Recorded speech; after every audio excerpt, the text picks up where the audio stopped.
Okay, welcome back to another vlog. Today I'm going to Boise once again, and this time I am finally going to get my US citizenship. Thank you. Hey, calm down. After 3 long months of waiting, of them doing something, my oath ceremony for my citizenship finally got approved, so I'm heading to Boise to get that received. And already this year, this is our 3rd time going to Boise, so we're pretty much an expert at this point. Me and my girlfriend are gonna have a little mini vacation to Boise, and we're just gonna hang out.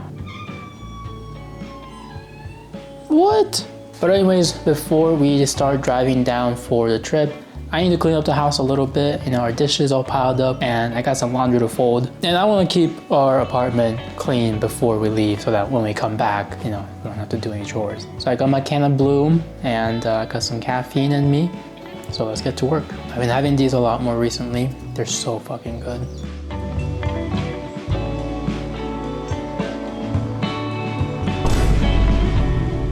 Now, while I do some chores, you can also listen to me yap about my backstory of my life so far before becoming an American citizen. Me and my family moved to the United States about 14 years ago when I was 9 years old. And I was a classic shy Asian immigrant kid who didn't speak a lick of English and frankly pretty intimidated about having to fit into a completely different culture. And now fast forward to the present, I can safely say that my 9-year-old self had nothing to worry about. I made lifelong friends that I am so grateful to have. I've had experiences that I will never forget, even though I'm a guy who forgets a lot. And something that I thought was impossible is I have a girlfriend. And with all that included, I can safely say that I am living a happy and fulfilling life. Getting my citizenship didn't necessarily change anything in my life. It's not like becoming a citizen grants me some sort of benefit or special perks that changed my life. But I think this milestone is a good time to look back on all the achievements that I've made, the progresses that I've made so far, and I think most importantly, what I have to look forward to in the future. Open the fucking door. No.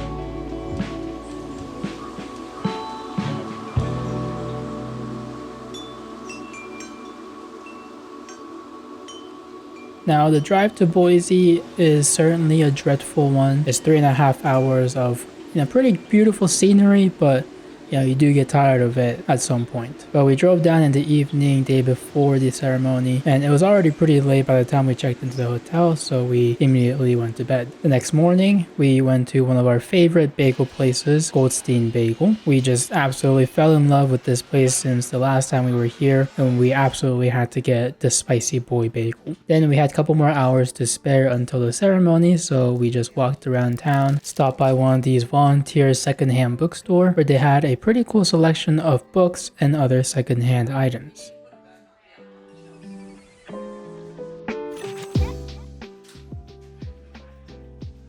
Then came for the time for the ceremony, where I had to read out a passage of oath declaring loyalty to the United States.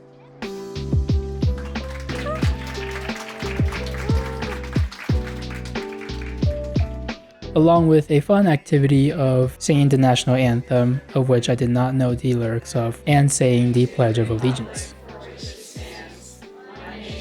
Then after butchering my name and giving me the certificate, I officially became a naturalized US citizen. And with the main event out of the way, it's time for us to just explore and enjoy our time in Boise. And the first thing that we did is to visit the Idaho Botanical Garden. Now, the flowers weren't quite fully blooming at this time, and frankly a lot of the plants were kind of dead, but it still was a pretty beautiful garden that we just walked around and explored. This building here is a old prison. That's one of the corners with the watchtower.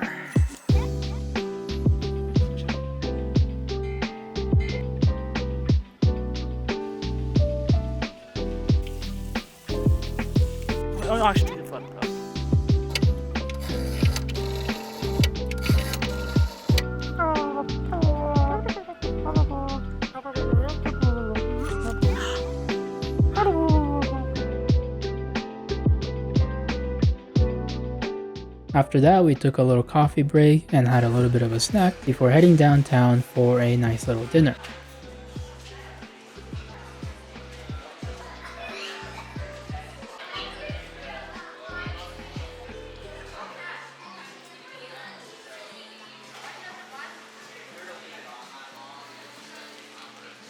And immediately we were welcomed by a dog standing on top of a banjo.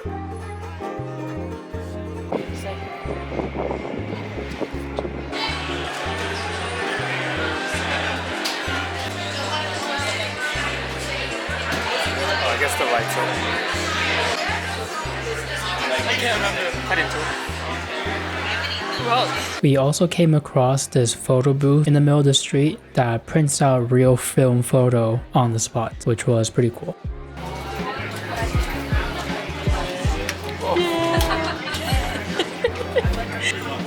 Look, I'm pointing. Oh.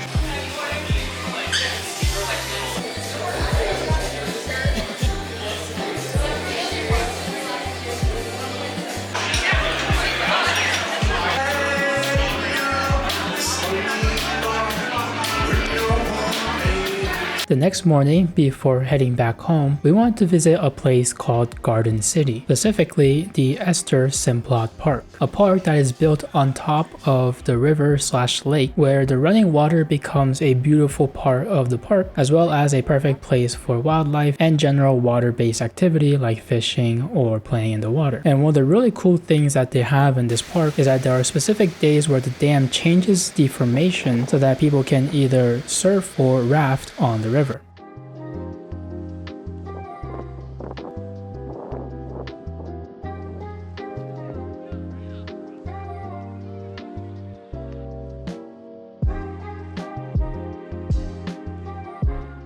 And while we were there, we were able to catch some people riding the wave on like a little mini surfboard. And let's just say it was crazy. I mean, I can't imagine doing that.